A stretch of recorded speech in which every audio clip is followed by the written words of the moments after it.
Guys আজকে গেমের মধ্যে যে মাইয়া সর্বপ্রথম আমার ইনভাইট দিবে সে যা চাইবে আমি তারে তাই গিফট করব। বুঝলাম না এই পুলাই কাটা আমার তো ইনভাইট দিয়ে পাগল করে লাইতাছে।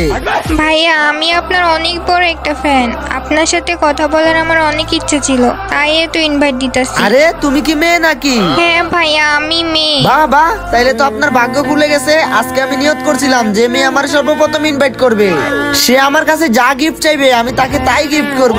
কি বলেন ভাইয়া, সত্যি নাকি? তাহলে আমিও তো একটা মেয়ে, তাইলে গিফটটা আমাকে করে ফেলেন। আরে হ্যাঁ, কেন না, বলো তোমার কি গিফট লাগবে, আমি তোমাকে তাই গিফট করে দিব।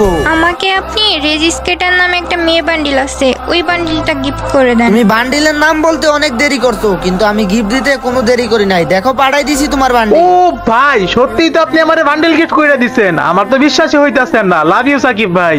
বুঝলাম না, ছেলের কণ্ঠে কাটা আমার লাভ ইউ কয়। ইয়ে মানে আমি তো আসলে একটা ছেলে, আমি তো মেয়ের কণ্ঠে কথা বলতেছিলাম। বান্ডিল পর খুশিতে আমি ছেলের কণ্ঠে কথা বলে ফেলছি।